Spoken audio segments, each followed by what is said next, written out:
Assalamualaikum. Yuk jadi bagian dari kebaikan dengan mendukung Nusa Official Store. Jangan lupa di follow ya teman.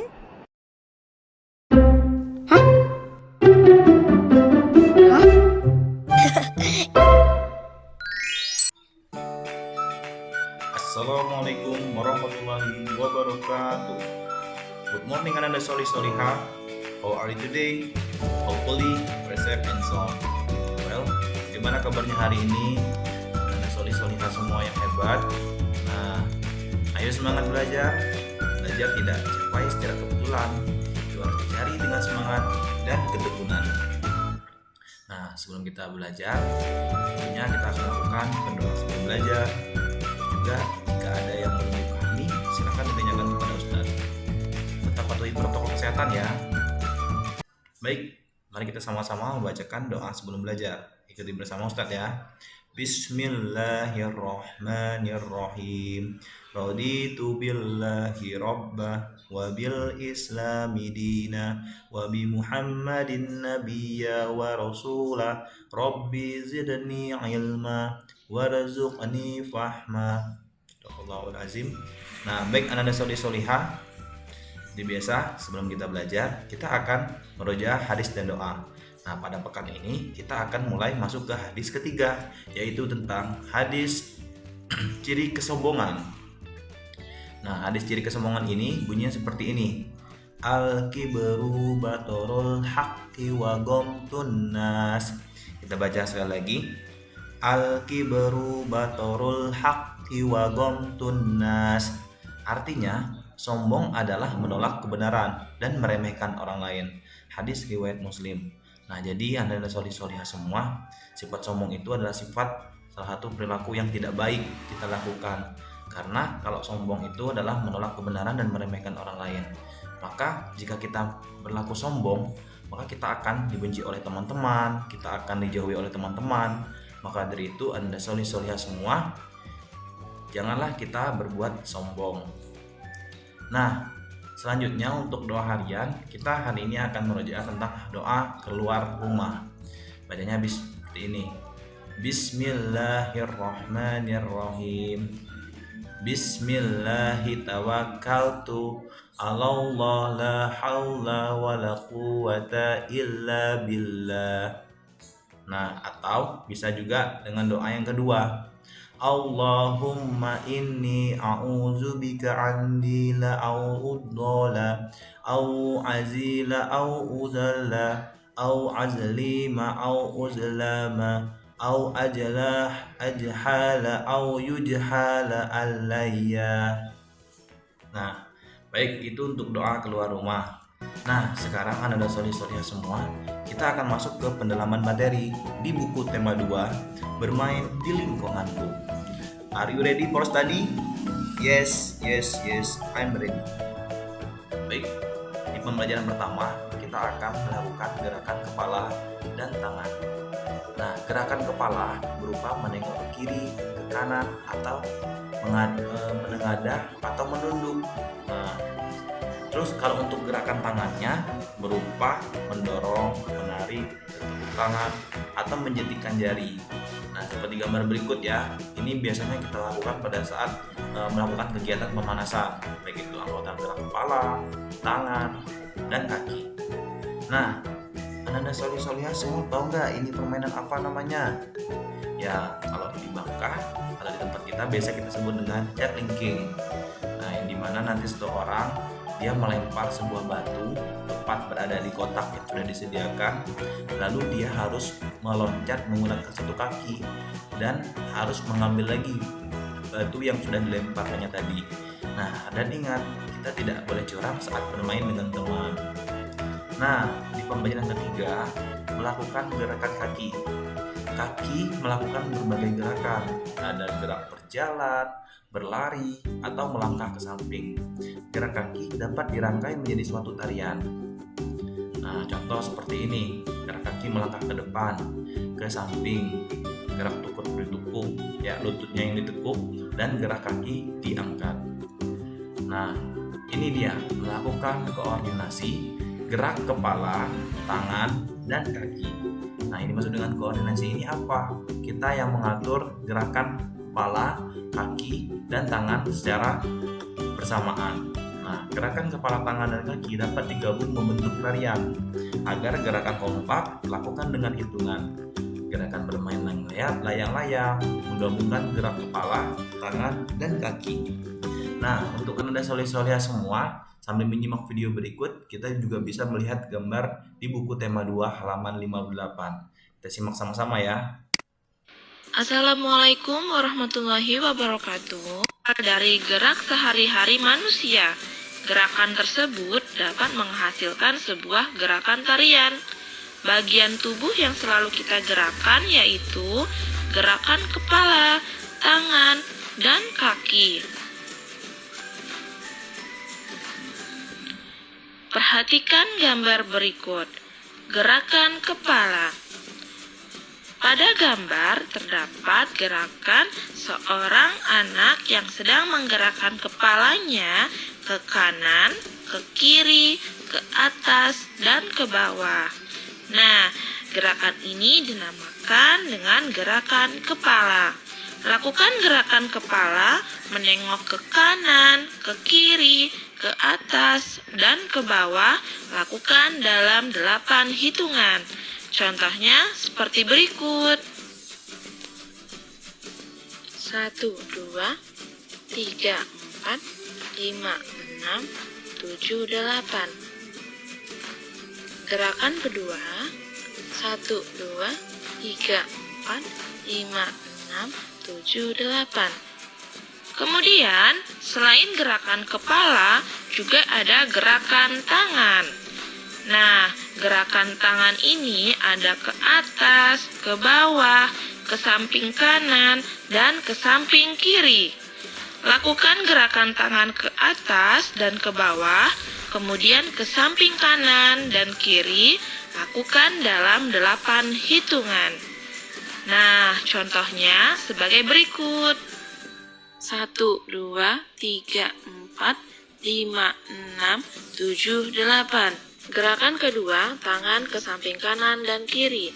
1, 2, 3, 4, 5, 6, 7, 8. 1, 2, 3, 4, 5, 6, 7, 8.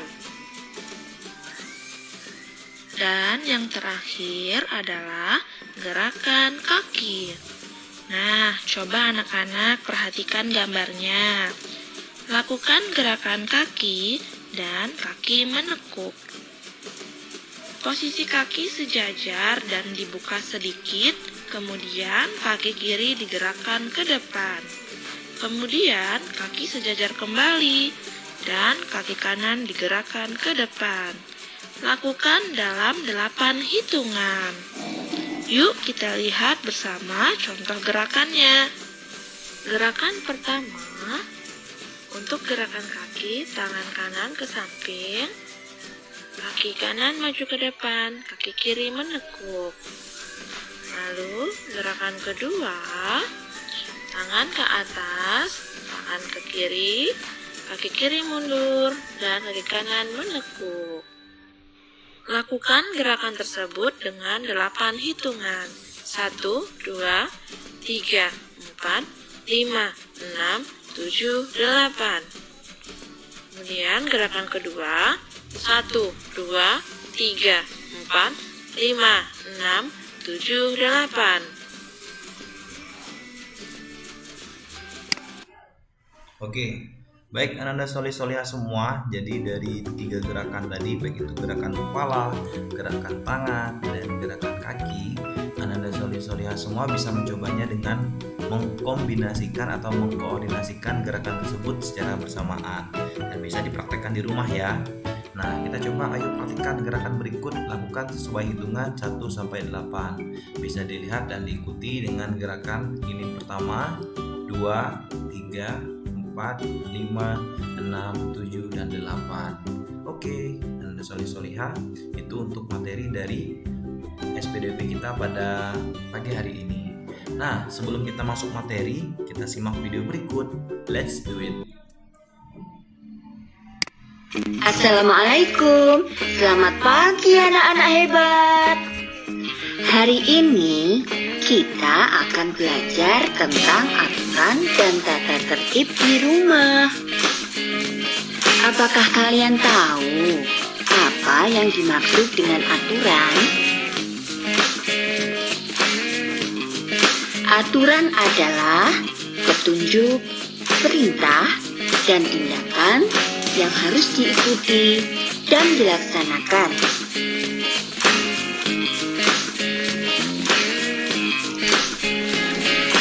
Aturan di rumah dibuat oleh ayah dan ibu kalian.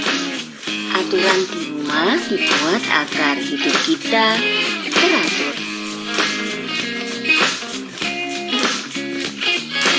Aturan di rumah dibagi menjadi pagi hari, siang hari, sore hari, dan malam hari.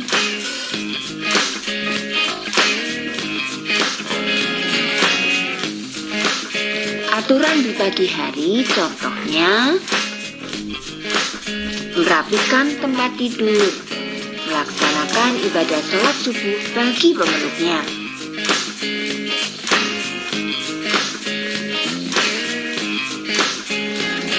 Mandi dan sikat gigi. Sebelum makan, selalu ingat berdoa ya. Berpamitan dan cium tangan orang tua sebelum berangkat sekolah.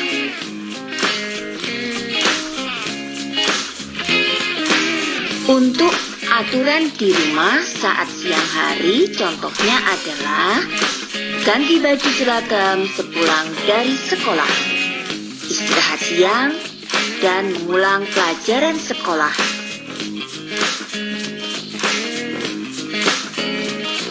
Aturan di rumah saat sore hari contohnya bermain bersama teman, mandi sore, dan mengikuti les atau mengaji.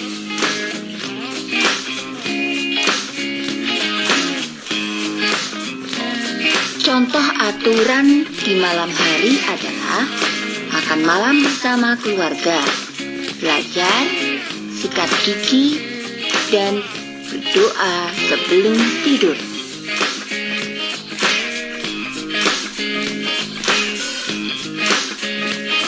Nah, sekarang bagaimana dengan aturan di rumah kalian? Oke, nah sekarang di pelajaran PPKN kita akan menyebutkan berbagai aturan yang berlaku di rumah. Nah, yang pertama, sikap mematuhi aturan hendaknya dilakukan saat bermain di rumah teman. Ya, nah baik itu di rumah saudara, rumah teman tetangga, dan lain-lain. Nah, permainan akan berlangsung tertib jika kamu mengikuti peraturan. Nah, setiap kali kita bermain dengan teman atau dengan saudara, kita harus mempunyai peraturan ya. Nah, salah satu contohnya permainannya seperti apa? Misalkan kita lagi bermain, tiba-tiba kita melihat ada teman kita yang curang, maka kita harus menegurnya, tidak boleh, dan harus membenarkan bagaimana cara bermain yang benar. Nah, itu salah satu bentuk kita menaati peraturan. Dan juga ketika kita bermain pun kita tidak boleh curang. Nah, dan juga menyebutkan sikap yang boleh dan tidak boleh dilakukan di rumah. Sikap yang boleh dilakukan di rumah contohnya seperti apa? Terus pertama, berpamitan kepada orang tua sebelum bermain. Yang kedua, mengucapkan salam sebelum masuk ke rumah. Dan sikap yang tidak boleh dilakukan di rumah adalah satu, bermain hingga lupa waktu. Nah, ini sering dilakukan oleh anak-anak solih-solihah, baik itu di rumah maupun di sekolah. Makanya kita ketika sudah mendengar bel di sekolah, kita harus tahu oh ternyata sudah jam masuk pelajaran. Ataupun di rumah, jika kita melihat sudah waktunya untuk pulang, maka kita harus pulang. Terus juga yang paling penting adalah tidak boleh membantah nasihat orang tua. Jadi apapun yang disampaikan oleh ayah ibunya harus didengarkan. Nah, terus juga menyebutkan manfaat aturan di rumah. Nah, manfaat aturan di rumah ini apa? Aturan di rumah harus dipatuhi setiap anggota keluarga. Aturan ini dibuat agar tercipta suasana yang damai. Tentunya Anda solih-solihah semua kan mau hidup tenang dan damai.